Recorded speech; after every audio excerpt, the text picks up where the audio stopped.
성령의 은혜가 오늘도 당신을 감싸길 축복합니다. 구독으로 함께 은혜를 나누고 좋아요로 감사의 마음을 전하세요. 댓글에 아멘을 남기시면 기도로 함께 하겠습니다. 왜 성경은 이렇게 어렵게 느껴질까요? 왜 창세기는 쉬운데 레위기에서 막힐까요? 왜 구약과 신약이 다른 책처럼 느껴질까요? 왜 선지서는 순서도 뒤죽박죽이고 내용도 이해가 안 될까요? 왜 요한계시록은 암호 같고 상징만 가득할까요? 많은 분들이 이렇게 말씀하십니다. 성경을 처음부터 끝까지 읽어보려고 했는데 레위기에서 포기했어요. 66권이 너무 많아서 어디서부터 읽어야 할지 모르겠어요. 구약은 율법이고 신약은 은혜라는데 그럼 구약은 안 읽어도 되는 건가요? 선지서를 읽으면 화나신 하나님만 보이고 복음서를 읽으면 사랑의 예수님만 보여서 혼란스러워요. 정말 그렇지 않습니까?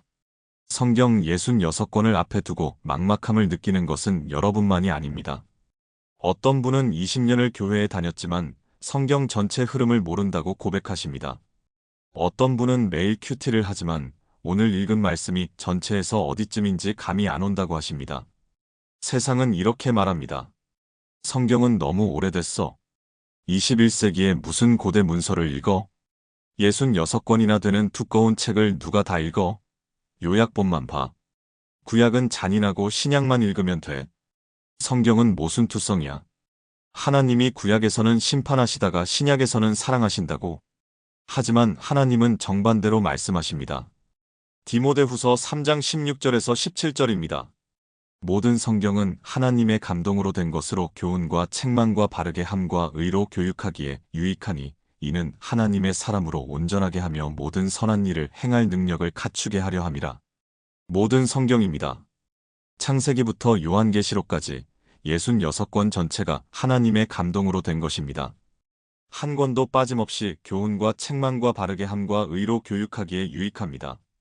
그런데 놀라운 사실이 있습니다. 성경 66권은 66개의 독립된 책이 아닙니다. 단 하나의 이야기입니다. 1500년에 걸쳐 40명 이상의 저자가 썼지만 처음부터 끝까지 한 분 하나님께서 쓰신 한 편의 거대한 드라마입니다. 주인공은 단 한 분, 예수 그리스도이십니다. 배경은 단 하나, 하나님 나라의 회복입니다. 줄거리는 단순합니다. 창조, 타락, 구속, 완성입니다. 오늘 여러분과 함께 이 놀라운 하나님의 이야기를 7가지로 나누어 살펴보겠습니다. 이 7가지만 이해하시면 성경 66권이 하나로 연결됩니다.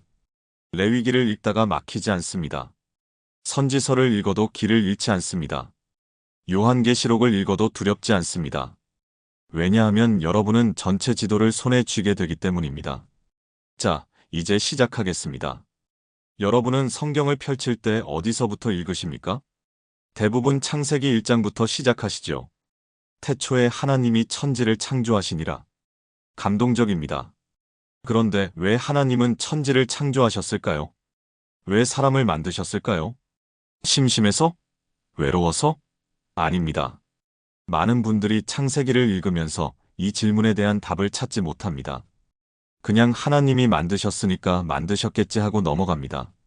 하지만 이 질문에 대한 답을 모르면 66권 전체를 이해할 수 없습니다. 창세기 1장 26절에서 28절입니다. 하나님이 이르시되 우리의 형상을 따라 우리의 모양대로 우리가 사람을 만들고 그들로 바다의 물고기와 하늘의 새와 가축과 온 땅과 땅에 기는 모든 것을 다스리게 하자 하시고 하나님이 자기 형상 곧 하나님의 형상대로 사람을 창조하시되 남자와 여자를 창조하시고 하나님이 그들에게 복을 주시며 하나님이 그들에게 이르시되 생육하고 번성하여 땅에 충만하라 땅을 정복하라 바다의 물고기와 하늘의 새와 땅에 움직이는 모든 생물을 다스리라 하시니라. 이 말씀을 자세히 보십시오. 하나님께서 사람을 만드신 목적이 분명히 나와 있습니다. 우리의 형상을 따라 우리의 모양대로 만드셨습니다. 그리고 다스리게 하셨습니다. 이것이 바로 성경 66권 전체를 관통하는 첫 번째 핵심입니다. 하나님은 자신의 형상을 따라 만든 사람과 함께 이 땅을 다스리기를 원하셨습니다. 에덴 동산은 단순한 낙원이 아니었습니다. 하나님의 통치가 완벽하게 이루어지는 하나님 나라의 원형이었습니다. 아담과 하와는 그저 동산에서 놀고 먹는 존재가 아니었습니다. 하나님과 함께 동산을 경작하고 지키며 하나님의 뜻을 이 땅에 펼치는 동역자였습니다. 창세기 2장 15절입니다. 여호와 하나님이 그 사람을 이끌어 에덴 동산에 두어 그것을 경작하며 지키게 하시고, 경작하고 지키라는 말씀입니다. 히브리어 원어로 아바드와 샤마르입니다. 아바드는 섬기다, 일하다라는 뜻이고 샤마르는 보호하다, 지키다라는 뜻입니다. 이 두 단어는 나중에 레위기와 민수기에서 제사장들이 성막을 섬기고 지키는 일을 묘사할 때 똑같이 사용됩니다. 아시겠습니까? 아담은 에덴 동산에서 제사장이었습니다. 하나님과 함께 걸으며 하나님의 임재 가운데서 하나님의 뜻을 이루는 거룩한 사명을 받은 존재였습니다. 이것이 창조의 목적입니다. 하나님은 사람과 함께 다스리시기를 원하셨습니다. 하나님의 형상을 입은 사람이 하나님의 뜻대로 이 땅을 가꾸고 하나님의 영광이 온 세상에 충만하기를 원하셨습니다. 2022년 여름 부산에 사시는 김영애 집사님께서 저를 찾아오셨습니다. 당시 61세이셨던 김 집사님은 30년 넘게 교회를 다니셨지만 성경을 제대로 이해한 적이 없다고 하셨습니다. 목사님, 저는 그냥 천국 가려고 교회 다니는 줄 알았어요. 이 땅에서 열심히 살고 죽으면 천국 가는 게 신앙생활인 줄 알았어요. 그래서 제가 여쭤봤습니다. 집사님, 그럼 하나님이 왜 이 땅을 만드셨을까요? 그냥 처음부터 우리를 천국에 두시지 왜 이 땅에 두셨을까요? 김 집사님은 대답하지 못하셨습니다. 그날 저는 김 집사님과 함께 창세기 1장부터 2장까지 천천히 읽었습니다. 하나님께서 사람을 만드신 목적, 에덴 동산의 의미, 경작하고 지키라는 사명을 나눴습니다. 김 집사님의 눈에서 눈물이 흘렀습니다. 목사님, 그럼 저도 지금 하나님과 함께 이 땅을 가꾸는 거예요? 제 삶이 그냥 천국 가기 위한 준비 기간이 아니라 지금 여기서 하나님 나라를 이루는 거예요? 그렇습니다. 바로 그것입니다. 하나님은 여러분을 그냥 천국 가라고 이 땅에 두신 게 아닙니다. 지금 여기서 하나님과 함께 이 땅을 다스리고 하나님의 영광을 드러내라고 부르신 것입니다. 이것이 창조의 목적이고 성경 66권이 말하는 첫 번째 진리입니다. 김 집사님은 그날 이후 완전히 달라지셨습니다. 집에 가서 창세기를 다시 읽기 시작하셨습니다. 이번에는 천국 가는 방법을 찾으려고 읽는 게 아니라 하나님이 나와 함께 이루시려는 하나님 나라를 보려고 읽으셨습니다. 3개월 후 김 집사님이 다시 저를 찾아오셨습니다. 목사님, 이제 레위기가 이해돼요. 제사장이 뭔지 알겠어요. 아담이 에덴에서 제사장이었다면 레위기의 제사장들도 똑같은 일을 하려고 했던 거잖아요. 하나님과 함께 거하고 하나님의 뜻을 이루는 거. 맞습니다. 창세기를 제대로 이해하면 레위기가 보입니다. 출애굽기가 보입니다. 신명기가 보입니다. 온 성경이 하나로 연결됩니다. 사랑하는 여러분, 지금 저와 함께 이렇게 기도해 보시겠습니까? 하나님 아버지, 저를 당신의 형상대로 만드시고 이 땅에 두신 목적을 깨닫게 하심을 감사합니다. 저는 그저 천국 가기 위해 사는 존재가 아니라 지금 여기서 하나님과 함께 하나님 나라를 이루는 하나님의 동역자입니다. 제 삶의 모든 자리에서, 제 일터에서, 제 가정에서 하나님의 뜻이 이루어지게 하소서. 저를 통해 하나님의 영광이 드러나게 하소서. 이것이 창조의 목적이고 제 삶의 목적임을 믿습니다. 예수님의 이름으로 기도합니다. 아멘. 이 기도를 매일 아침 고백해 보세요. 여러분의 하루가 달라지기 시작할 것입니다. 이제 두 번째로 넘어가겠습니다. 에덴 동산은 완벽했습니다. 하나님과 사람이 함께 거니는 곳, 하나님의 임재가 충만한 곳, 하나님의 뜻이 온전히 이루어지는 곳이었습니다. 그런데 무언가 끔찍한 일이 일어났습니다. 창세기 3장입니다. 많은 분들이 이 장을 읽으면서 이렇게 생각하십니다. 아담과 하와가 선악과를 먹어서 죄를 지었구나. 그래서 에덴에서 쫓겨났구나. 맞습니다. 하지만 그게 전부가 아닙니다. 여기서 일어난 일은 단순히 규칙을 어긴 것이 아닙니다. 하나님 나라 전체가 무너진 사건입니다. 창세기 3장 1절에서 6절입니다. 그런데 뱀은 여호와 하나님이 지으신 들짐승 중에 가장 간교하니라. 뱀이 여자에게 물어 이르되 하나님이 참으로 너희에게 동산 모든 나무의 열매를 먹지 말라 하시더냐. 여자가 뱀에게 말하되 동산 나무의 열매를 우리가 먹을 수 있으나 동산 중앙에 있는 나무의 열매는 하나님의 말씀에 너희는 먹지도 말고 만지지도 말라 너희가 죽을까 하노라 하셨느니라. 뱀이 여자에게 이르되 너희가 결코 죽지 아니하리라. 너희가 그것을 먹는 날에는 너희 눈이 밝아져 하나님과 같이 되어 선악을 알 줄 하나님이 아심이니라. 여자가 그 나무를 본즉 먹음직도 하고 보암직도 하고 지혜롭게 할 만큼 탐스럽기도 한 나무인지라. 여자가 그 열매를 따먹고 자기와 함께 있는 남편에게도 주매 그도 먹은지라. 이 말씀을 자세히 보십시오. 뱀이 한 말을 보십시오. 하나님이 참으로 너희에게 동산 모든 나무의 열매를 먹지 말라 하시더냐? 하나님은 그렇게 말씀하지 않으셨습니다. 하나님은 창세기 2장 16절에서 17절에 이렇게 말씀하셨습니다. 여호와 하나님이 그 사람에게 명하여 이르시되 동산 각종 나무의 열매는 내가 임의로 먹되 선악을 알게 하는 나무의 열매는 먹지 말라. 내가 먹는 날에는 반드시 죽으리라 하시니라. 보십시오. 하나님은 동산 각종 나무의 열매는 내가 임의로 먹되라고 하셨습니다. 먹지 말라고 한 나무는 딱 하나 선악과 나무뿐이었습니다. 하지만 뱀은 하나님의 말씀을 왜곡했습니다. 마치 하나님이 모든 나무를 금지하신 것처럼 하나님이 인색하고 제한적인 분인 것처럼 말했습니다. 이것이 죄의 본질입니다. 하나님의 선하심을 의심하게 만드는 것입니다. 하나님의 말씀을 왜곡하는 것입니다. 그리고 뱀은 더 나아갔습니다. 너희가 결코 죽지 아니하리라. 너희가 그것을 먹는 날에는 너희 눈이 밝아져 하나님과 같이 되어 선악을 알 줄 하나님이 아심이니라. 하나님의 말씀을 정면으로 부정했습니다.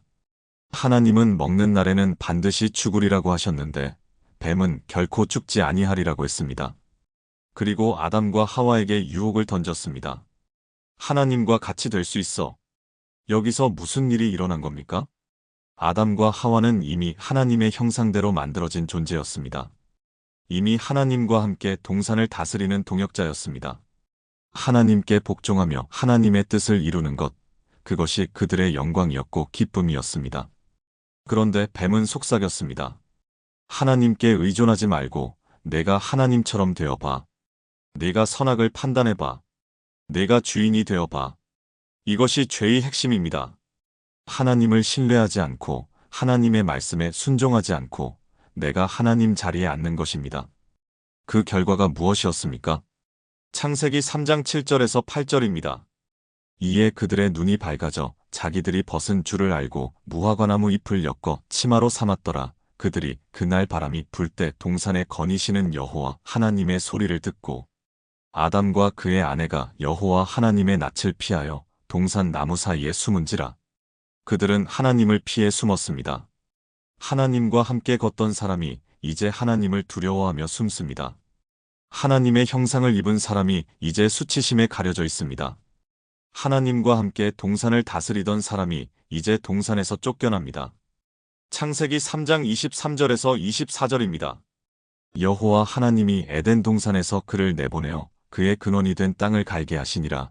이같이 하나님이 그 사람을 쫓아내시고 에덴 동산 동쪽에 그룹들과 두루 도는 불칼을 두어 생명나무의 길을 지키게 하시니라. 에덴 동산의 문이 닫혔습니다. 그룹들과 불칼이 길을 막았습니다. 하나님 나라가 무너졌습니다. 사람은 이제 하나님과 함께 거할 수 없게 되었습니다. 이것이 성경 66권이 말하는 두 번째 핵심입니다.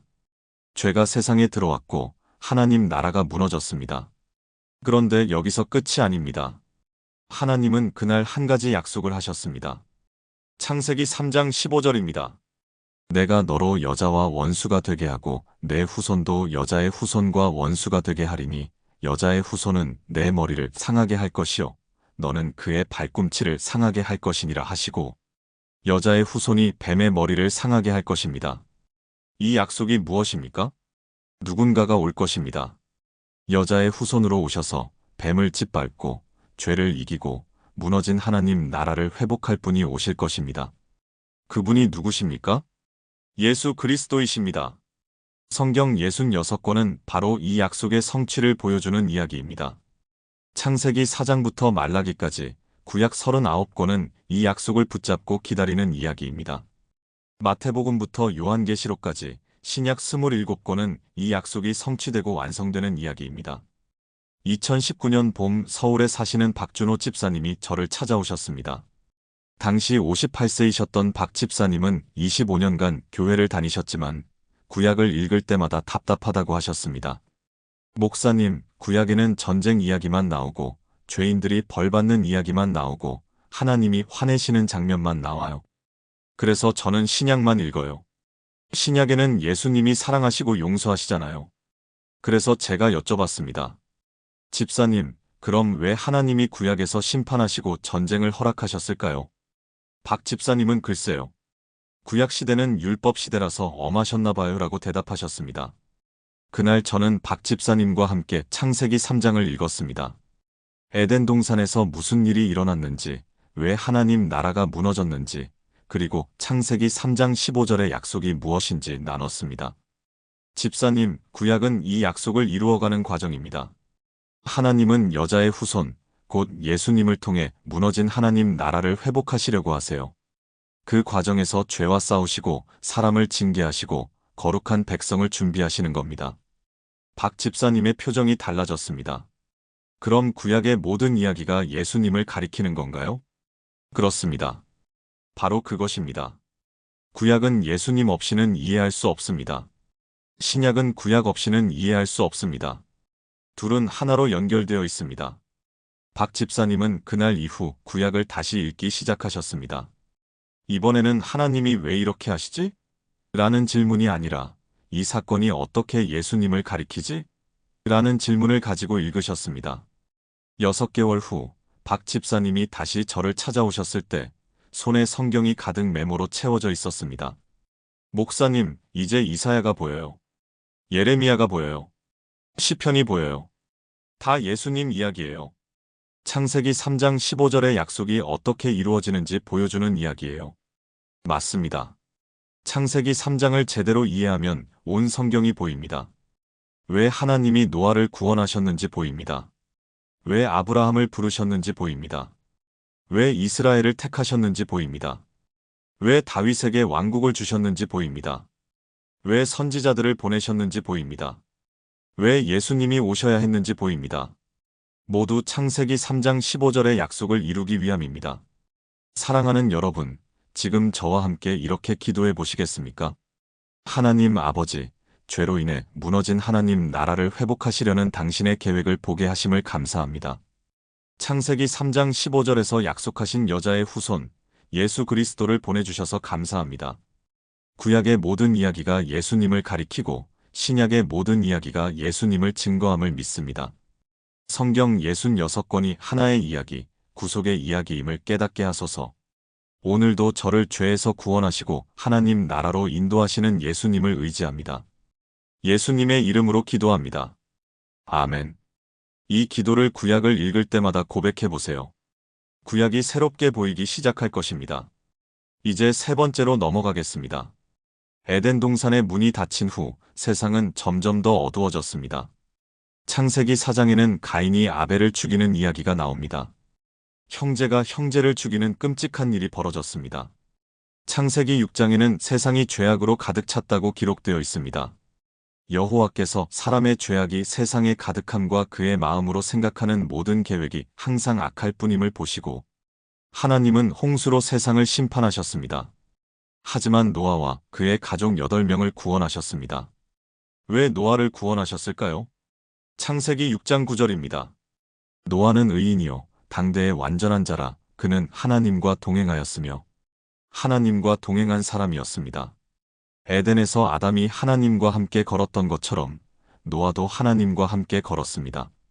하나님은 노아를 통해 인류를 다시 시작하셨습니다.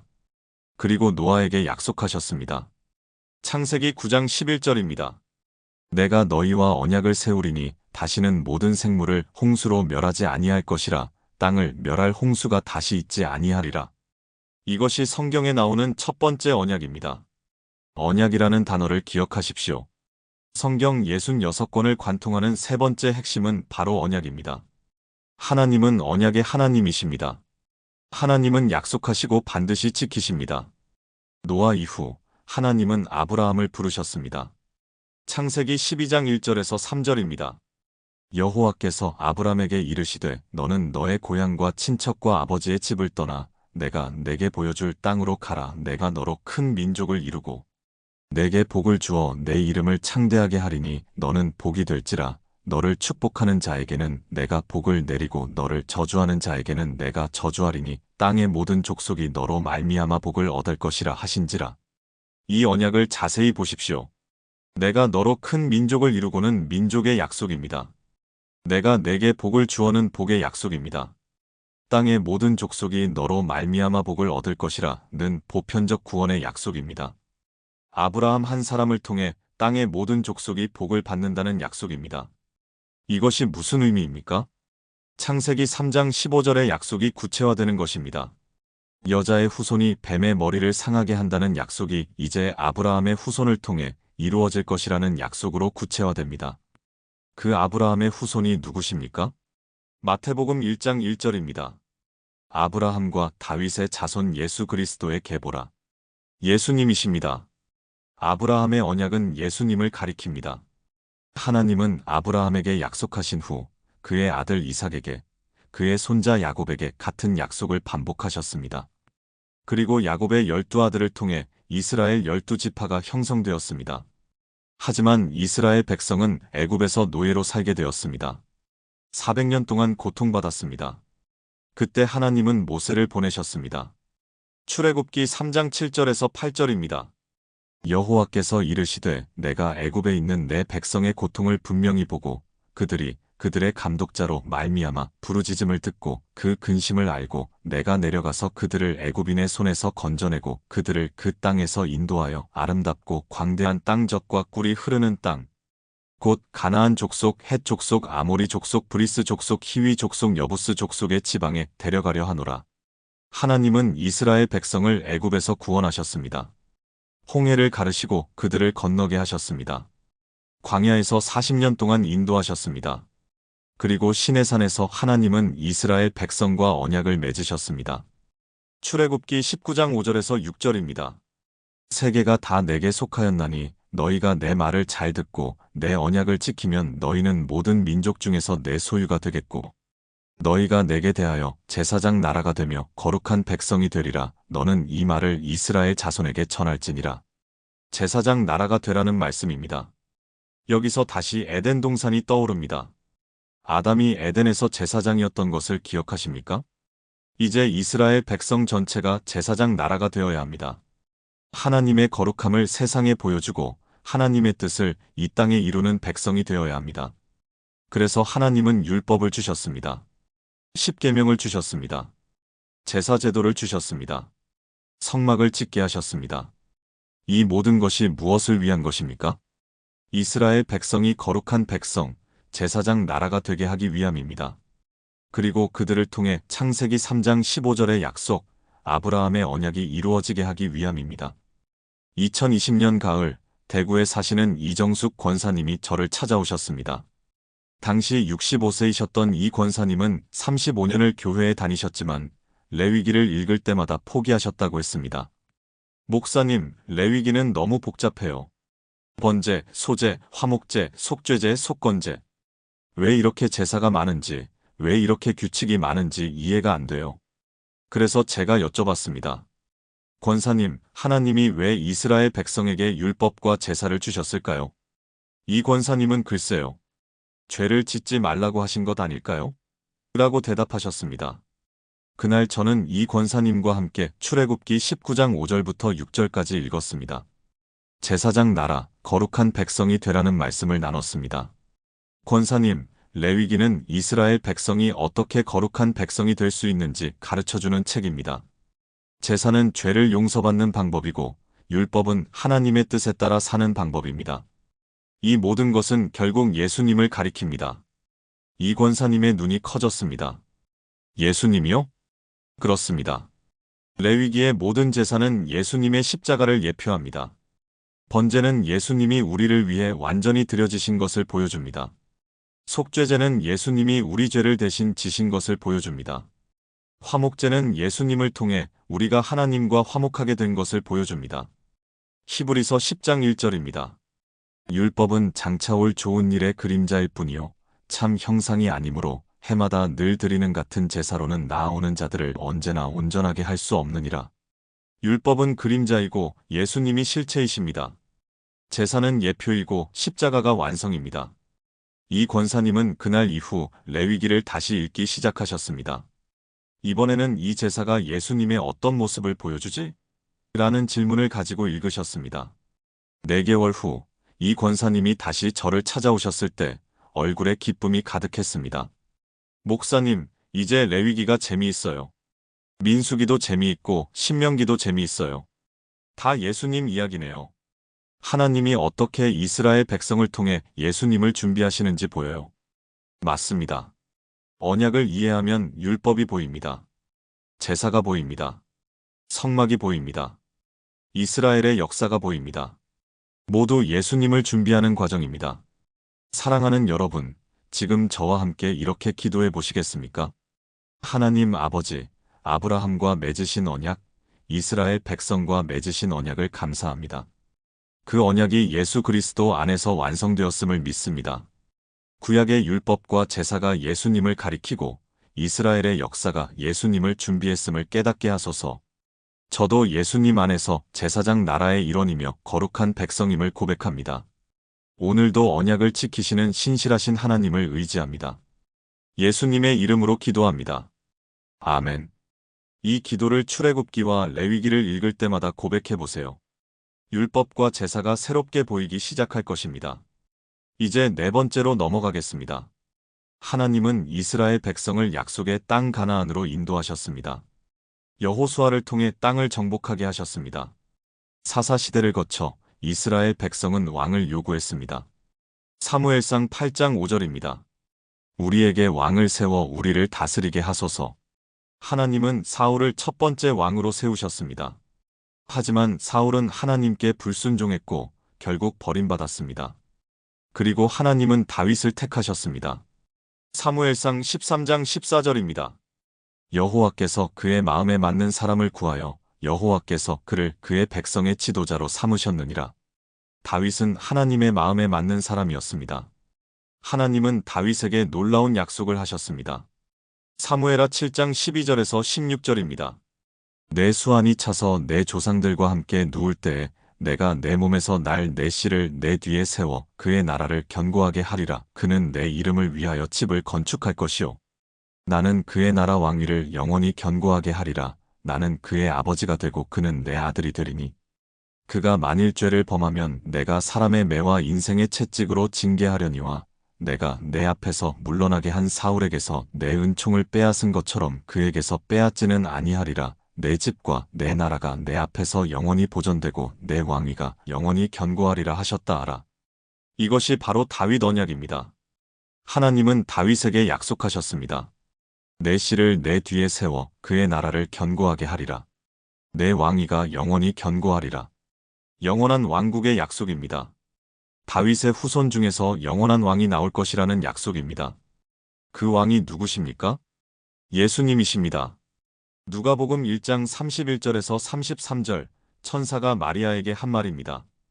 보라, 내가 잉태하여 아들을 낳으리니 그 이름을 예수라 하라. 그가 큰 자가 되고 지극히 높으신 이의 아들이라 일컬어질 것이요.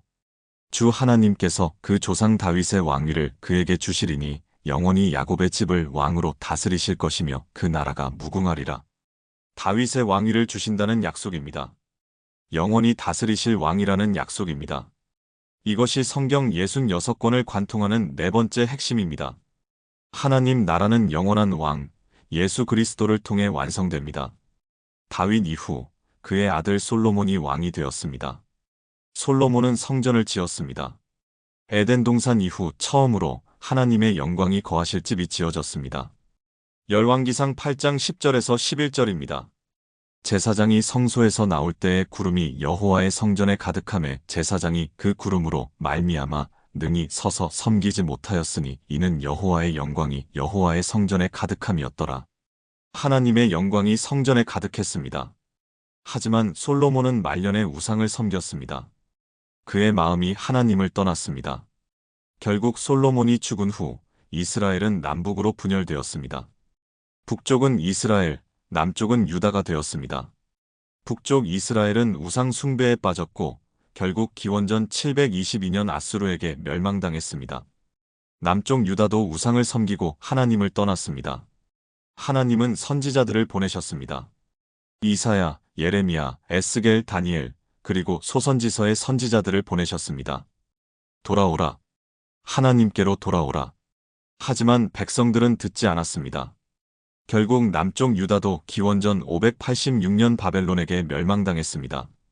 예루살렘 성전이 불탔습니다. 백성들은 바벨론으로 끌려갔습니다. 이것이 바벨론 포로기입니다. 70년 동안 유다 백성은 바벨론에서 포로로 살았습니다. 성전도 없고 왕도 없고 땅도 없는 절망의 시간이었습니다. 그때 하나님은 선지자들을 통해 약속하셨습니다. 에스겔 37장 24절에서 28절입니다. 내 종 다윗이 그들의 왕이 되리니 그들 모두에게 한 목자가 있을 것이라. 그들이 내 규례를 준행하고 내 율례를 지켜 행하며 내가 내 종 야곱에게 준 땅 곧 그의 조상들이 거주하던 땅에 그들이 거주하되 그들과 그들의 자손과 그들의 자손의 자손이 영원히 거기 거주할 것이요. 내 종 다윗이 영원히 그들의 왕이 되리라. 내가 그들과 화평의 언약을 세워서 영원한 언약이 되게 하고 또 그들을 견고하고 번성하게 하며 내 성소를 그 가운데에 세워서 영원히 이르게 하리니 내 처소가 그들과 함께 있을 것이요. 나는 그들의 하나님이 되고 그들은 내 백성이 되리라. 내 성소가 영원토록 그들 가운데에 있으리니 내가 이스라엘을 거룩하게 하는 여호와인 줄을 이방 사람들이 알리라 하셨다 하라. 다시 다윗의 약속입니다. 내 종 다윗이 영원히 그들의 왕이 되리라는 약속입니다. 화평의 언약, 영원한 언약을 세우시겠다는 약속입니다.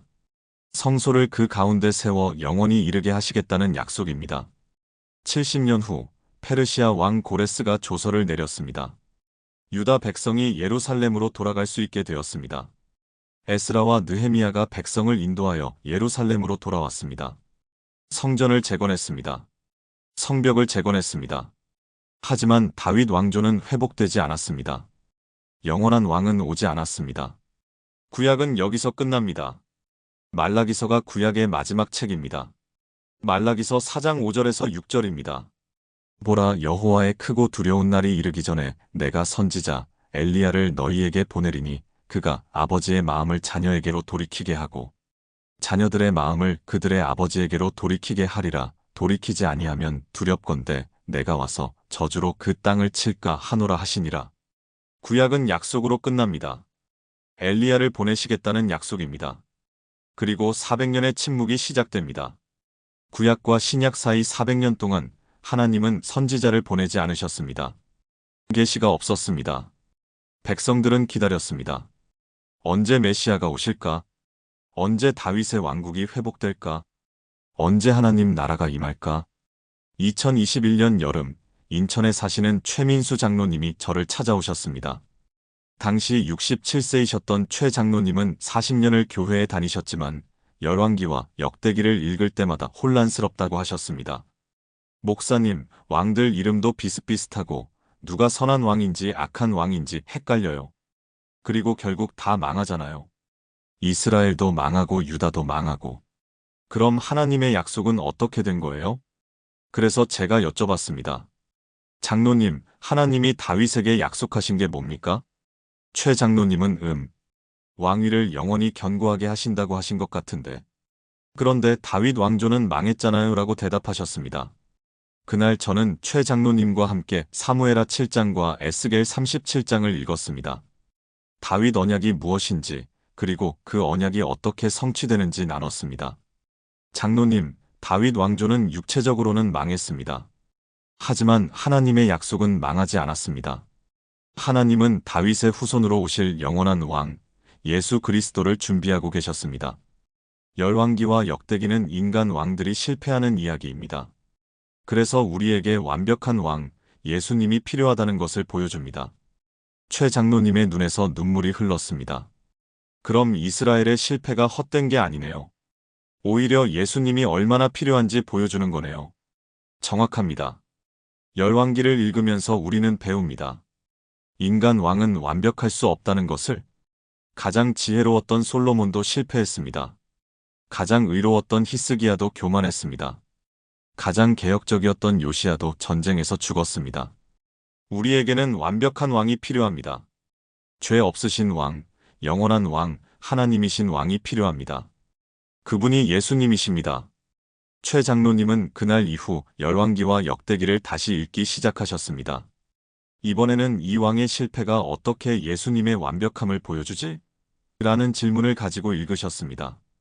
5개월 후 최 장로님이 다시 저를 찾아오셨을 때 손에는 두꺼운 노트가 있었습니다. 각 왕마다 그가 어떻게 실패했는지, 그리고 그 실패가 어떻게 예수님을 필요로 하게 만드는지 정리하신 노트였습니다. 목사님, 이제 열왕기가 감사해요. 인간의 한계를 보여주니까 예수님이 얼마나 위대하신지 더 잘 보여요. 맞습니다. 다윗 언약을 이해하면 열왕기가 보입니다. 역대기가 보입니다. 선지서가 보입니다. 모두 예수님을 기다리는 이야기입니다. 사랑하는 여러분, 지금 저와 함께 이렇게 기도해 보시겠습니까? 하나님 아버지, 다윗과 맺으신 언약을 감사합니다. 인간 왕들의 실패를 통해 완벽한 왕 예수님이 필요함을 깨닫게 하심을 감사합니다. 예수님이 다윗의 후손으로 오셔서 영원한 왕이 되심을 믿습니다. 그분의 나라는 영원하고 그분의 통치는 완벽합니다. 오늘도 왕이신 예수님께 순종하며 그분의 나라를 위해 살기 원합니다. 예수님의 이름으로 기도합니다. 아멘. 이 기도를 열왕기와 역대기를 읽을 때마다 고백해 보세요. 인간 왕들의 실패가 예수님의 완벽함을 더욱 빛나게 함을 보게 될 것입니다. 이제 5번째로 넘어가겠습니다. 400년의 침묵이 끝났습니다. 말라기 이후 하나님은 선지자를 보내지 않으셨습니다. 계시가 멈췄습니다. 그 사이 세상은 많이 변했습니다. 페르시아 제국이 무너지고 그리스 제국이 일어났습니다. 알렉산더 대왕이 세계를 정복했습니다. 그 후 로마 제국이 일어났습니다. 로마는 온 세상을 지배했습니다. 이스라엘도 로마의 지배 아래 있었습니다. 백성들은 메시아를 기다렸습니다. 로마의 압제에서 구원해줄 정치적 메시아를 기다렸습니다. 다윗처럼 강한 왕, 솔로몬처럼 지혜로운 왕, 로마를 물리칠 군사적 메시아를 기다렸습니다. 그런데 마태복음 1장이 시작됩니다. 아브라함과 다윗의 자손 예수 그리스도의 계보라. 예수님이 오셨습니다. 아브라함의 후손으로, 다윗의 후손으로 오셨습니다. 창세기 3장 15절의 약속, 창세기 12장의 아브라함 언약, 사무엘하 7장의 다윗 언약이 모두 성취되기 시작했습니다. 누가복음 2장 10절에서 11절, 천사가 목자들에게 한 말입니다. 천사가 이르되 무서워하지 말라보라. 내가 온 백성에게 미칠 큰 기쁨의 좋은 소식을 너희에게 전하노라. 오늘 다윗의 동네에 너희를 위하여 구주가 나셨으니 곧 그리스도 주시니라. 구주가 나셨습니다. 그리스도, 즉 메시아가 오셨습니다. 하지만 사람들이 기대했던 메시아는 아니었습니다. 예수님은 가난한 가정에서 태어나셨습니다. 말구유에 누이셨습니다. 왕궁이 아니라 베들레헴의 마구간에서 태어나셨습니다. 군대를 이끌지 않으셨습니다. 로마를 물리치지 않으셨습니다. 대신 복음을 전하셨습니다. 마태복음 4장 17절입니다. 이때부터 예수께서 비로소 전파하여 이르시되 회개하라 천국이 가까이 왔느니라 하시더라. 천국이 가까이 왔다는 선포입니다. 하나님 나라가 임했다는 선포입니다. 예수님은 3년 동안 공생애를 하셨습니다. 병자를 고치시고 귀신을 쫓으시고 죽은 자를 살리시고 가난한 자에게 복음을 전하셨습니다. 이 모든 일들이 무엇을 보여줍니까? 하나님 나라가 임했다는 것입니다. 에덴 동산에서 무너진 하나님 나라가 이제 예수님을 통해 회복되기 시작했다는 것입니다. 하지만 사람들은 예수님을 배척했습니다. 종교 지도자들은 예수님을 시기했습니다. 결국 예수님은 십자가에 못 박히셨습니다. 요한복음 19장 30절입니다. 예수께서 신 포도주를 받으신 후에 이르시되 다 이루었다 하시고 머리를 숙이니 영혼이 떠나가시니라. 다 이루었다. 무엇을 다 이루신 겁니까? 창세기 3장 15절의 약속입니다. 여자의 후손이 뱀의 머리를 상하게 한다는 약속입니다. 예수님은 십자가에서 죄를 이기셨습니다. 사탄을 이기셨습니다.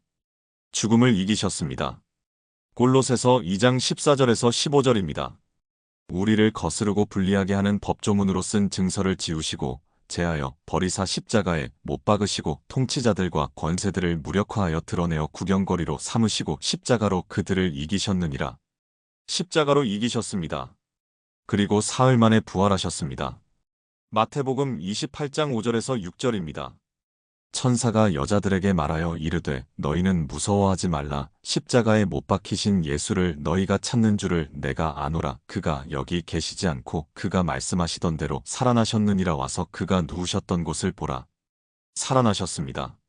죽음을 이기고 부활하셨습니다. 이것이 성경 66권을 관통하는 다섯 번째 핵심입니다. 예수 그리스도의 십자가와 부활을 통해 구원이 완성되었습니다. 창세기 3장에서 닫힌 에덴 동산의 문이 이제 열렸습니다. 히브리서 10장 19절에서 20절입니다. 그러므로 형제들아 우리가 예수의 피를 힘입어 성소에 들어갈 담력을 얻었나니 그 길은 우리를 위하여 휘장 가운데로 열어놓으신 새로운 살 길이요 휘장은 곧 그의 육체니라. 새로운 살 길이 열렸습니다. 예수님의 십자가를 통해 우리가 하나님께 나아갈 수 있게 되었습니다. 2023년 봄 광주에 사시는 강은미 집사님이 저를 찾아오셨습니다. 당시 59세이셨던 강 집사님은 28년을 교회에 다니셨지만 복음서를 읽을 때마다 질문이 생긴다고 하셨습니다. 목사님, 예수님이 십자가에서 돌아가신 건 알겠어요. 우리 죄를 위해 죽으신 것도 알겠어요. 그런데 그게 구약이랑 무슨 상관이 있어요? 구약은 구약이고 신약은 신약 아닌가요? 그래서 제가 여쭤봤습니다. 집사님, 예수님이 십자가에서 다 이루었다고 하셨을 때 무엇을 다 이루신 걸까요? 강 집사님은 글쎄요. 구원을 이루신 건가요? 라고 대답하셨습니다. 그날 저는 강 집사님과 함께 창세기 3장 15절부터 시작해서 복음서까지 성경의 흐름을 나눴습니다. 여자의 후손의 약속, 아브라함의 언약, 다윗의 언약이 모두 예수님 안에서 성취되었다는 것을 나눴습니다. 집사님, 예수님의 십자가는 구약의 모든 약속이 성취되는 순간입니다. 창세기 3장 15절에서 약속하신 여자의 후손이 뱀의 머리를 상하게 한 것입니다. 출애굽기에서 유월절 양이 죽었던 것처럼 예수님이 우리를 위해 죽으신 것입니다. 레위기에서 속죄 제물이 피를 흘렸던 것처럼 예수님이 우리를 위해 피를 흘리신 것입니다. 이사야 53장에서 예언된 대로 그가 찔림은 우리의 허물 때문이요 그가 상함은 우리의 죄악 때문인 것입니다. 강 집사님의 눈이 커졌습니다.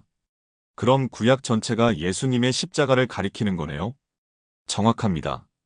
구약의 모든 제사는 예수님의 십자가를 예표합니다.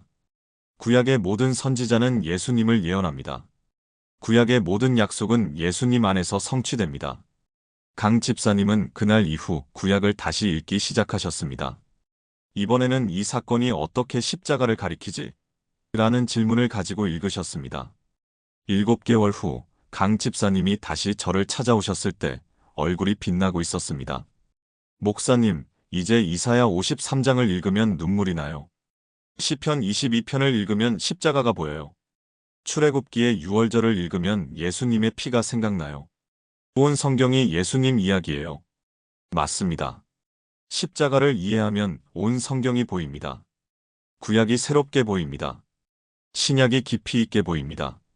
모든 것이 십자가로 모이고 십자가에서 완성됩니다. 사랑하는 여러분, 지금 저와 함께 이렇게 기도해 보시겠습니까? 하나님 아버지, 예수님을 이 땅에 보내주셔서 감사합니다. 십자가에서 우리 죄를 대신 지시고 죽으신 예수님을 감사합니다.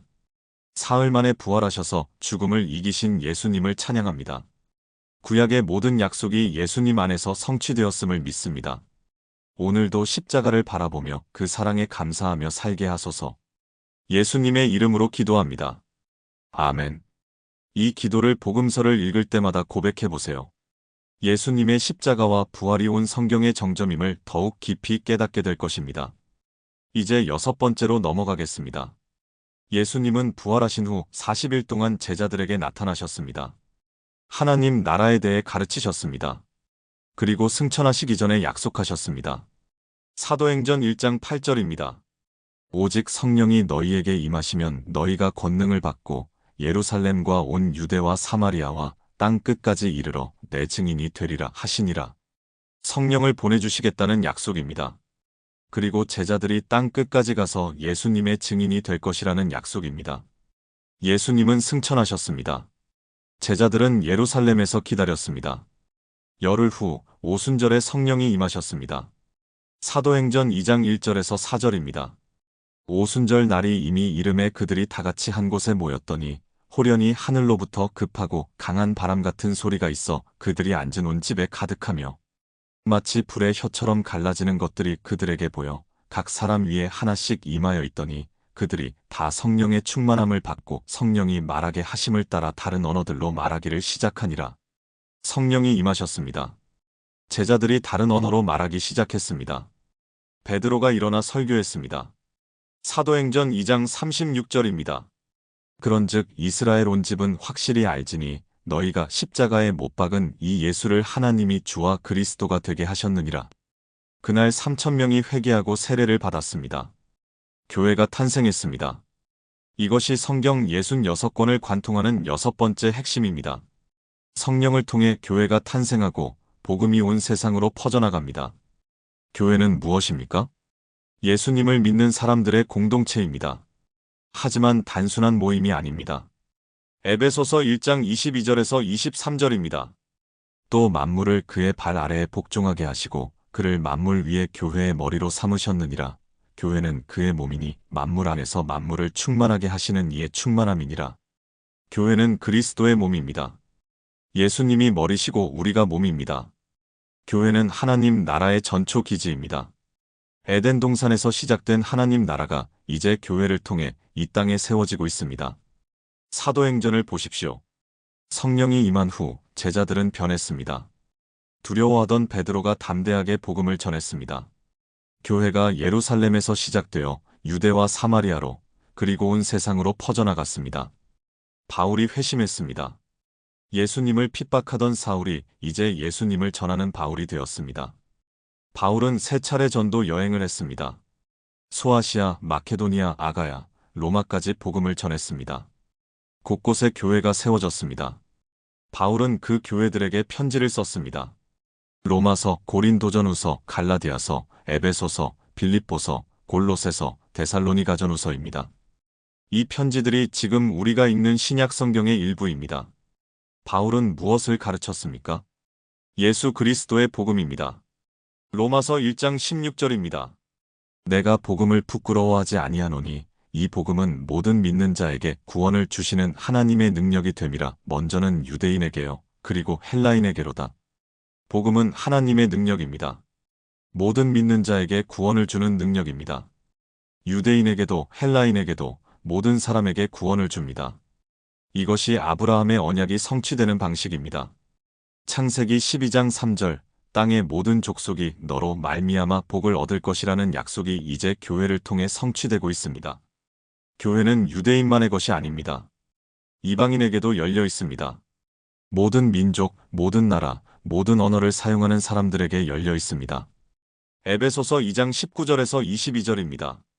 그러므로 이제부터 너희는 외인도 아니요 나그네도 아니요 오직 성도들과 동일한 시민이요 하나님의 권속이라. 너희는 사도들과 선지자들의 터 위에 세우심을 입은 자라. 그리스도 예수께서 친히 모퉁이돌이 되셨느니라. 그의 안에서 건물마다 서로 연결하여 주 안에서 성전이 되어가고 너희도 성령 안에서 하나님이 거하실 처소가 되기 위하여 그리스도 예수 안에서 함께 지어져 가느니라. 교회는 하나님이 거하실 성전입니다. 구약의 성전은 건물이었습니다. 하지만 신약의 성전은 사람들입니다. 성령이 우리 안에 거하십니다. 우리가 하나님의 성전입니다. 2024년 여름 대전에 사시는 윤석진 권사님이 저를 찾아오셨습니다. 당시 62세이셨던 윤 권사님은 32년을 교회에 다니셨지만 사도행전을 읽을 때마다 부담스럽다고 하셨습니다. 목사님, 사도행전을 보면 베드로도 바울도 너무 대단해요. 표적과 기사가 일어나고 수천 명이 회심하고 교회가 막 세워지잖아요. 저는 그렇게 못하는데 저는 신앙이 부족한 건가요? 그래서 제가 여쭤봤습니다.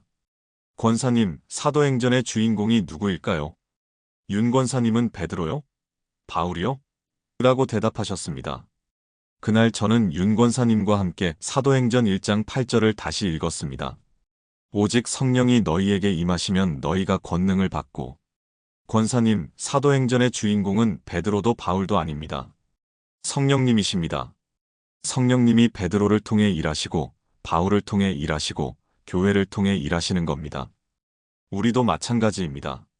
성령님이 우리를 통해 일하십니다. 윤 권사님의 표정이 밝아졌습니다. 그럼 저도 성령님이 함께 하시면 주님의 일을 할 수 있는 거네요? 그렇습니다. 사도행전은 우리에게 베드로처럼 되라고 요구하지 않습니다.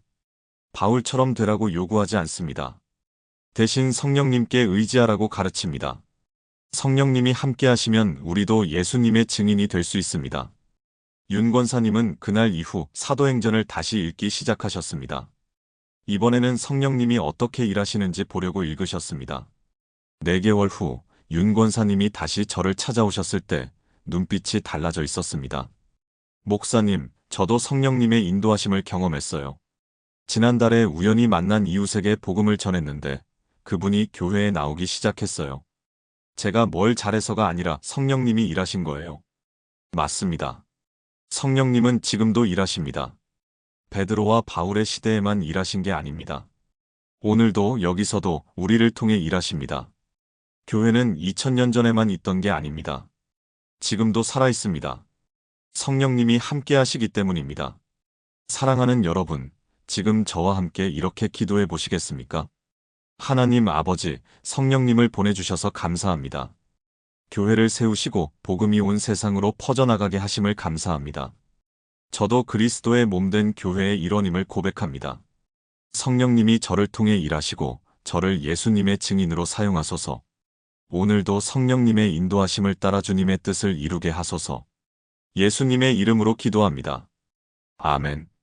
이 기도를 사도행전과 서신서를 읽을 때마다 고백해 보세요. 성령님이 지금도 여러분을 통해 일하고 계심을 경험하게 될 것입니다. 이제 마지막 7번째로 넘어가겠습니다. 성경의 마지막 책은 요한계시록입니다. 많은 분들이 요한계시록을 어려워하십니다. 상징과 환상이 가득하고 7인, 7나팔, 7대접이 나오고 짐승과 용이 나옵니다. 무섭고 혼란스럽습니다. 하지만 요한계시록의 핵심 메시지는 단순합니다. 예수님이 다시 오십니다. 하나님 나라가 완성됩니다. 이것이 성경 66권을 관통하는 7번째이자 마지막 핵심입니다. 요한계시록 1장 7절입니다. 볼지어다 그가 구름을 타고 오시리라. 각 사람의 눈이 그를 보겠고 그를 찌른 자들도 볼 것이요 땅에 있는 모든 족속이 그로 말미암아 애곡하리니 그러하리라. 아멘. 예수님이 다시 오십니다. 모든 사람이 볼 것입니다. 그날이 오면 무슨 일이 일어납니까?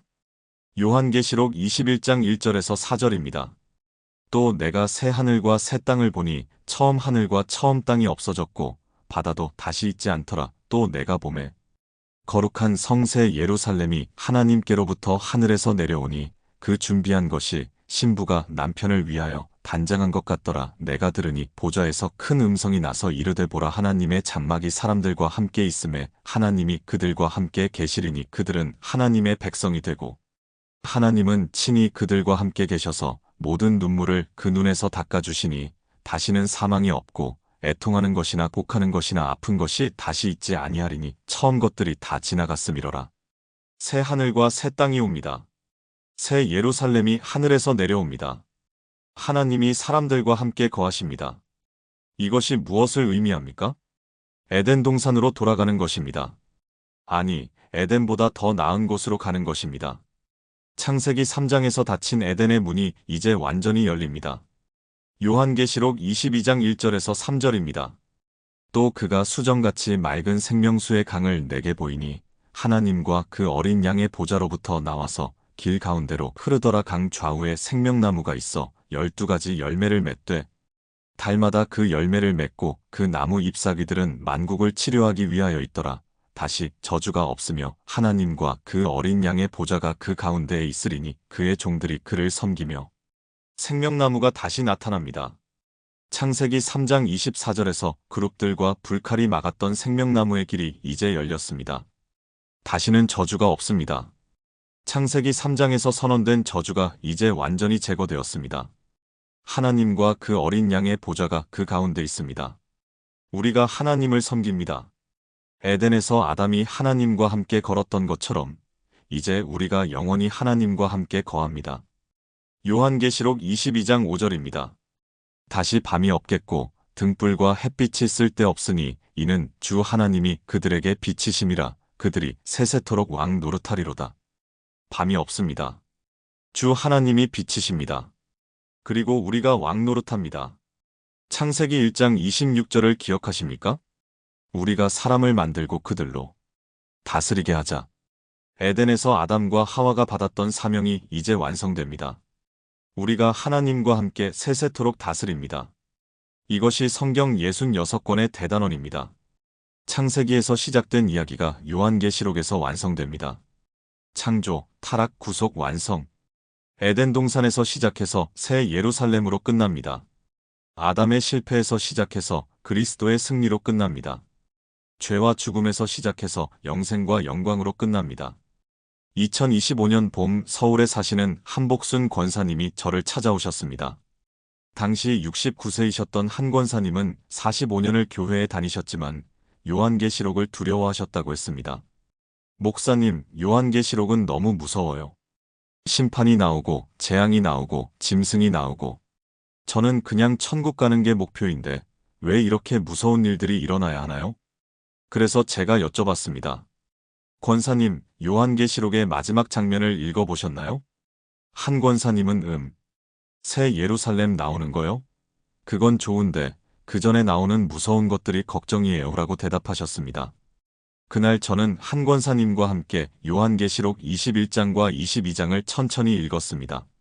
새 하늘과 새 땅, 생명나무, 하나님과 함께 거하는 영원한 삶을 나눴습니다. 권사님, 요한계시록은 무서운 책이 아닙니다. 희망의 책입니다. 예수님이 다시 오셔서 모든 것을 새롭게 하신다는 약속의 책입니다. 중간에 나오는 심판과 재앙은 죄와 악이 완전히 제거되는 과정입니다. 그래야 새 하늘과 새 땅이 올 수 있습니다. 한 권사님의 눈에서 눈물이 흘렀습니다. 그럼 요한계시록은 무서운 게 아니라 우리에게 소망을 주는 거네요. 정확합니다. 요한계시록은 소망의 책입니다. 아무리 세상이 어두워도 아무리 고통스러워도 예수님이 다시 오셔서 모든 것을 새롭게 하실 것입니다. 한 권사님은 그날 이후 요한계시록을 다시 읽기 시작하셨습니다. 이번에는 두려움이 아니라 소망을 가지고 읽으셨습니다. 3개월 후 한 권사님이 다시 저를 찾아오셨을 때 얼굴에 평안이 가득했습니다. 목사님, 이제 요한계시록이 감사해요. 창세기에서 시작된 이야기가 요한계시록에서 완성되는 게 보여요. 에덴 동산이 새 예루살렘이 되고 아담의 실패가 예수님의 승리로 완성되고 모든 것이 하나로 연결돼요. 성경 66권이 정말 하나의 이야기네요. 맞습니다. 요한계시록을 이해하면 성경 전체가 보입니다. 창세기가 새롭게 보입니다. 모든 책이 요한계시록을 향해 가고 있음을 알게 됩니다. 우리는 지금 그 완성을 향해 가고 있습니다. 예수님이 다시 오실 그날을 향해 가고 있습니다. 새 하늘과 새 땅이 임할 그날을 향해 가고 있습니다. 사랑하는 여러분, 지금 저와 함께 이렇게 기도해 보시겠습니까? 하나님 아버지, 예수님이 다시 오실 것을 약속해 주셔서 감사합니다. 새 하늘과 새 땅을 준비하고 계심을 감사합니다. 창세기에서 시작된 이야기가 요한계시록에서 완성될 것을 믿습니다. 에덴에서 잃어버린 모든 것이 새 예루살렘에서 회복될 것을 믿습니다. 오늘도 그날을 소망하며 주님 다시 오실 때까지 신실하게 살게 하소서. 마라나타, 주 예수여 어서 오시옵소서. 예수님의 이름으로 기도합니다. 아멘. 이 기도를 요한계시록을 읽을 때마다 고백해 보세요. 예수님의 재림과 새 하늘과 새 땅에 대한 소망이 여러분의 마음에 가득하게 될 것입니다. 지금까지 나눈 7가지 말씀을 하나의 기도로 드리겠습니다. 함께 기도하시겠습니까? 전능하신 하나님 아버지, 오늘 이 시간 주신 성경 66권의 놀라운 흐름을 감사드립니다. 에덴 동산의 완벽한 창조에서 시작하여 죄로 인한 비극적 타락을 거쳐 언약과 선택받은 백성을 통한 구원의 씨앗을 뿌리시고 다윗 왕조의 흥망을 통해 완벽한 왕을 준비하시면 침묵을 깨고 오신 메시아 예수 그리스도를 통해 구원을 완성하시고 성령과 함께하는 교회를 세우시며 새 하늘과 새 땅의 영광스러운 완성을 약속하신 당신의 위대한 계획을 찬양합니다. 저는 고백합니다. 성경 66권은 66개의 독립된 책이 아니라 하나의 거대한 이야기입니다. 창조, 타락, 구속, 완성의 이야기입니다. 주인공은 예수 그리스도이시고 배경은 하나님 나라의 회복입니다. 창세기 3장 15절에서 약속하신 여자의 후손이 예수님이시고 아브라함에게 약속하신 복이 예수님을 통해 모든 민족에게 임하며 다윗에게 약속하신 영원한 왕국이 예수님 안에서 완성됩니다. 오늘부터 저는 성경을 하나의 이야기로 읽겠습니다. 창세기를 읽을 때 에덴 동산의 완벽함과 타락의 비극을 기억하며 예수님의 필요성을 깨닫고 출애굽기와 레위기를 읽을 때 언약과 제사가 예수님을 가리킴을 보며 열왕기와 역대기를 읽을 때 인간 왕들의 실패가 완벽한 왕 예수님을 필요로 함을 배우고 선지서를 읽을 때 메시아에 대한 예언과 약속을 발견하며 복음서를 읽을 때 모든 약속이 성취되는 십자가와 부활을 경배하고 사도행전과 서신서를 읽을 때 성령님이 교회를 통해 일하심을 보며 요한계시록을 읽을 때 새 하늘과 새 땅의 완성을 소망하겠습니다. 주님, 이제 레위기에서 막히지 않게 하소서. 선지서에서 길을 잃지 않게 하소서. 요한계시록에서 두려워하지 않게 하소서. 성경 66권 전체가 하나로 연결되어 제 안에서 살아 역사하게 하소서. 오늘도 당신의 말씀을 읽으며 예수 그리스도를 만나고 하나님 나라를 경험하며 새 하늘과 새 땅을 소망하게 하소서. 이 모든 것이 주님의 은혜이고 주님의 계획임을 믿고 신뢰하며 의지합니다. 살아계신 예수 그리스도의 이름으로 기도합니다. 아멘. 사랑하는 여러분, 지금까지 우리는 성경 66권을 하나로 연결하는 7가지 핵심을 함께 나누었습니다. 첫 번째, 에덴 동산의 완벽한 창조에서 하나님이 사람과 함께 다스리시기를 원하셨음을 배웠습니다. 두 번째, 죄의 침입과 타락으로 하나님 나라가 무너졌지만 여자의 후손을 통해 회복될 것이라는 약속을 받았습니다. 세 번째, 아브라함과 이스라엘 백성을 통한 언약으로 구원의 씨앗이 준비되었음을 보았습니다. 네 번째, 다윗 왕조의 흥망을 통해 완벽한 영원한 왕이 필요함을 깨달았습니다. 다섯 번째, 400년의 침묵을 깨고 오신 메시아 예수 그리스도께서 십자가와 부활로 구원을 완성하셨음을 확인했습니다. 여섯 번째, 성령이 임하여 교회가 탄생하고 복음이 온 세상으로 퍼져나감을 보았습니다. 일곱 번째, 예수님이 다시 오셔서 새 하늘과 새 땅으로 모든 것을 완성하실 것이라는 소망을 받았습니다. 이 7가지가 바로 성경 66권을 하나로 연결하는 하나님의 거대한 이야기입니다. 창조, 타락, 구속, 완성입니다. 이제 여러분은 성경을 읽을 때 길을 잃지 않으실 것입니다.